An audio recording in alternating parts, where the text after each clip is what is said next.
महाराष्ट्राचा आराध्य दैवत छत्रपती शिवाजी महाराज, महाराष्ट्राला आणि देशाला समतेची, समानतेची आणि आधुनिक विचारांची वाट दाखवणारे राजश्री शाहू महाराज, क्रांतीसूर्य महात्मा ज्योतिबा फुले, सावित्रीबाई फुले, महामानव पूज्य डॉक्टर बाबासाहेब आंबेडकर, संत रविदास या सर्वांनाच मी वंदन करतो, नमन करतो।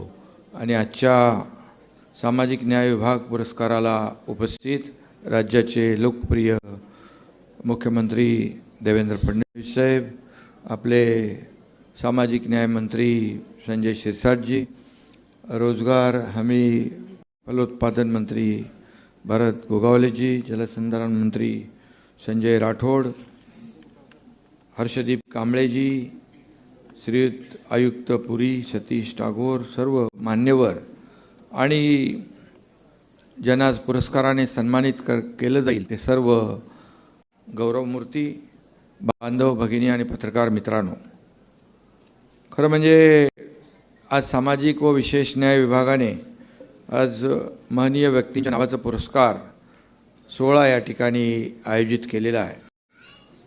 आणि या पुरस्कार ज्यांना ज्यांना मिळाला, संजय शिरसाट म्हणाले की त्याचं सिलेक्शन फार कठीण होतं।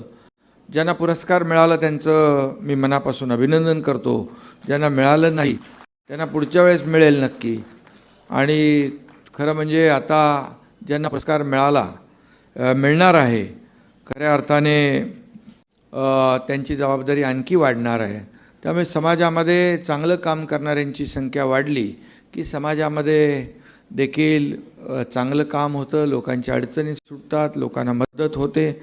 आणि असे जे प्रसिद्धीपासून दूर असणारे जे कार्यकर्ते आहेत त्यांचा खऱ्या अर्थाने अशा प्रकारच्या मोठ्या व्यक्तींच्या नावाचा पुरस्कार दिल्यामुळे खऱ्या अर्थाने त्यांच्या पाठीवर शाबासकीची थाप देण्याचा एक प्रकार आहे। आणि म्हणून मी सामाजिक न्याय विभागाला धन्यवाद देतो आणि संजय शिरसाट त्यांच्या सर्व टीमचं मनापासून मी अभिनंदन करतो। बऱ्याच काळानंतर हा पुरस्कार आपण देतोय, त्याला उशीर झाला आहे, परंतु आता संजय शिरसाट यांनी सांगितलं की आता पुढच्या वर्षी दरवर्षी होणार। दरवर्षी आता मध्ये थोडा गॅप होता आणि आता दर वर्षाला हा पुरस्कार 16 या ठिकाणी होईल।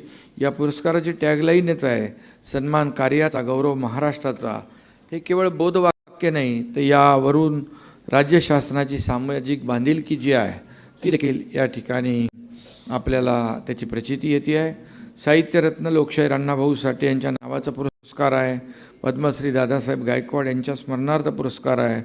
आणि या पुरस्कारांचा हेतू दुहेरी आहे, समाजकार्य या सर्वांनी केलं आहे त्यांचं स्मरण देखील या पुरस्काराच्या माध्यमातून होत असतं। आणि म्हणून या समाजसुधारकांनी देखील समाजाला प्रकाश दिला आहे, त्या प्रकाशाचे कवडसे घेऊन वाटचाल करणाऱ्यांचा गौरव या ठिकाणी करणं आणि म्हणून मगाशी म्हटलं तसं प्रोत्साहन देणं हा या पुरस्काराचा मूळ हेतू आहे। आणि ज्या महानुभावांच्या नावानं हे आपण पुरस्कार देतो त्यांचं स्मरण देखील या निमित्ताने या ठिकाणी होतं आहे। आणि म्हणून मगाशी म्हटलं मी, या पुरस्कार ज्यांना मिळतो आहे त्यांची जबाबदारी, जिम्मेदारी वाढत जाते आणि कर्तव्याची जाणीव देखील या पुरस्काराच्या माध्यमातून प्रत्येकाला होत राहते। खरं म्हणजे यामध्ये चांगल्या कामाचा गौरव झाला, त्यांच्या कार्याला पुरस्कार मिळाले तर निश्चितच इतरांना देखील चांगलं काम करण्याची स्फूर्ती आणि प्रेरणा मिळते। आणि त्यासाठी मी एवढंच सांगेन, यूं ही नहीं कोई शख्स महान होते हैं, यूं ही नहीं कोई शख्स महान होते हैं, उन पर भी कई घावों के निशान होते हैं। आणि त्यामुळे खूप सोसायला लागतं आणि खूप कष्ट घ्यायला लागतात आणि तेव्हाच असे पुरस्कार मिळतात। आणि त्यामुळे समाजसेवकांच्या काही कपाळावर लिहिलेलं नसतं की हा समाजसेवक आहे, परंतु कुठली आयडेंटिटी नसते, पण ती तुमच्यामध्ये आपणहून येत असते।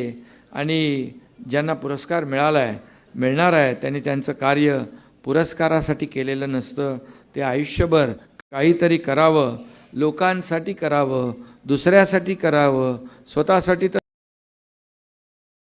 सगळे जगतात परंतु दुसऱ्याचं दुःख वाटून घेण्याचं काम आपण करता। आणि म्हणून हा पुरस्कार या ठिकाणी बाबासाहेबांनी आपल्याला भारतरत्न मिळावा म्हणून कार्य केलेलं नाही, त्यांनी त्यांच्या कार्याने, हुशारी आणि विद्वत्तेने तळागाळातल्या सर्वसामान्य शोषित, दुर्बल, शोषित जे काही घटक आहेत, त्यांना वंचित आहेत, त्यांच्यामध्ये एक ऊर्जा निर्माण केली. आज बाबासाहेबांचं नाव जगभरामध्ये मोठ्या आदराने घेतलं जातं, हे कर्तृत्व आहे. आणि म्हणून त्याचबरोबर सर्व जातीच्या मुलांना मुलींना शिक्षण घेता यावं यासाठी राजश्री शाहू महाराजांनी कोल्हापुरात जातीनुरूप कार्यालय वसतिगृह काढली. मागास जाती जमातीतल्या लोकांसाठी सरकारी नोकरीमध्ये निम्म्या जागा त्या काळात राखून ठेवल्या. 100 वर्षापूर्वी असा क्रांतिकारक निर्णय घेणं हे मोठं धाडसाचं होतं. ते पाऊल त्यांनी उचललं आणि म्हणूनच त्यासाठी त्यांचा देखील कायम गौरव होत राहतो. त्याचबरोबर महात्मा ज्योतिबा फुले आणि सावित्रीबाई यांनी देखील मुलींना शिक्षणाची वाट मोकळी करून दिली. खऱ्या अर्थातून शिक्षणातून समानतेकडे जाण्याचा पाया रचला. डॉक्टर बाबासाहेबांनी स्वतंत्र भारतात विषमता राहणार नाही याची पुरेपूर कायदेशीर व्यवस्था भारतीय राज्यघटनेतून केली. देशाला वैचारिक गुलामगिरीतून बाहेर काढलं आणि त्याचबरोबर संत रविदास यांनी समाजातील गरीब, शोषित, वंचित लोकांना न्याय मिळवून देण्यासाठी आवाज उठवला आणि त्यांनी वर्णभेदाला देखील तीव्र विरोध केला आणि सर्वांना समान मानण्याचा संदेश त्यांनी दिला आणि म्हणून लोकांना ज्ञानाच्या मार्गावर चालण्यासाठी प्रेरित केले. या सुधारकांनी देखील माणसाला माणूस म्हणून वागण्याचा मंत्र दिला आणि त्यातूनच भारतीयांना आपला देश स्वतंत्र झाला पाहिजे याची जाणीव देखील झाली. आणि म्हणून या स्वतंत्र भारतात पुढं ज्यांनी समाज सुधारणांचा हा वसा पुढं नेला त्यात लोकशाहीर अण्णाभाऊ साठे, दादासाहेब गायकवाड यांचं कार्य मोठं होतं. अण्णाभाऊ साठे यांनी दलित आणि कष्टकरी वर्गाच्या हक्कासाठी सामाजिक चळवळीत सक्रिय भूमिका बजावली. साहित्यातून समाजसेवा केली.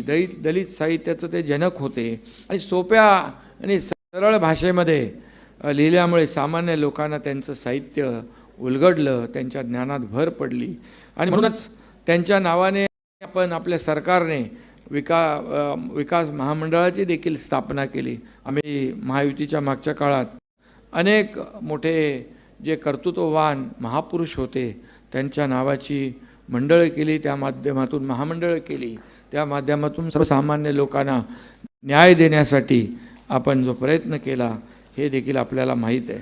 आणि म्हणून या सर्वांपासून प्रेरणा घेऊन समाजासाठी काम करणाऱ्या व्यक्ती आणि संस्था म्हणजे या काळातील प्रेरणांची प्रकाशमान बेटा आहेत.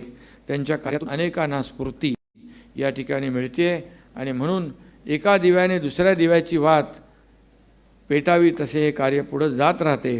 आणि म्हणूनच आज ज्यांचा सन्मान होणार आहे त्यांना त्यांची आणखी जबाबदारी वाढेल आणि त्यांच्यामुळे इतरांनाही प्रेरणा मिळेल, ऊर्जा मिळेल, चांगलं काम करण्याची एक खऱ्या अर्थाने प्रेरणा मिळत राहील आणि म्हणून समाजाचं देखील एक चांगल्या प्रकारचं काम या ठिकाणी झाल्याशिवाय राहणार नाही.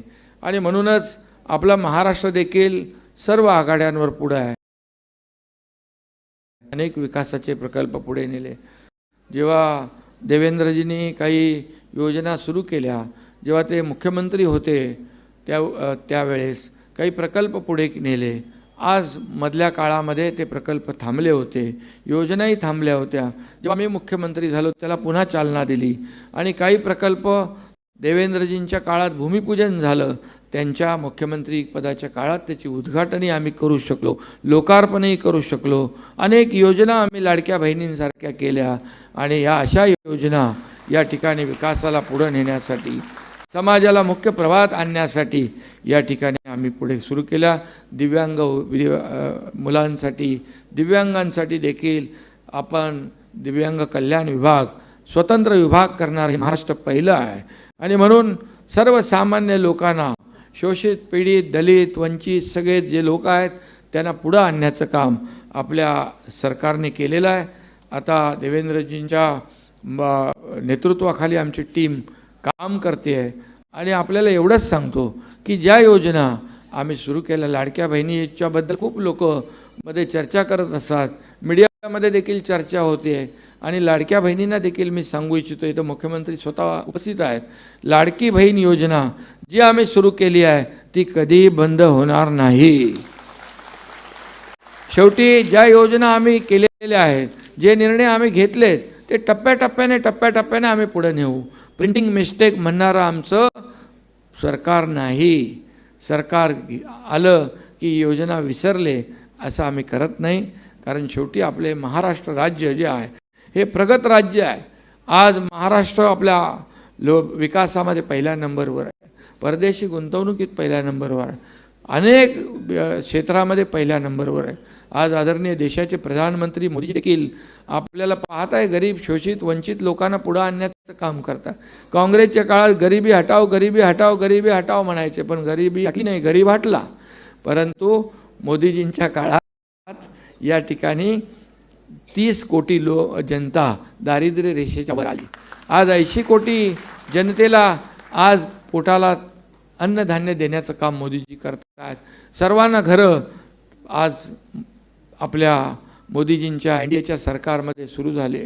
महाराष्ट्रात देखील आपण मोठ्या प्रमाणावर सर्वांसाठी घरं, PM पंतप्रधान आवास योजना असेल, आपली गृहनिर्माण योजना असेल, यामधून करतोय. म्हणजे खऱ्या अर्थाने रोटी कपडा मकान देणारं केंद्र सरकार आणि राज्य सरकार आहे. हे डबल इंजिनचं सरकार आहे. याला पुढं वेगाने न्यायचं आहे आणि तुमचा देखील सिंहाचा वाटा यामध्ये राहणार आहे. आणि म्हणून तुमचं सगळ्यांचं मनापासून मी अभिनंदन करतो, मनापासून आपल्याला शुभेच्छा देतो. धन्यवाद. जय हिंद, जय महाराष्ट्र. धन्यवाद साहेब.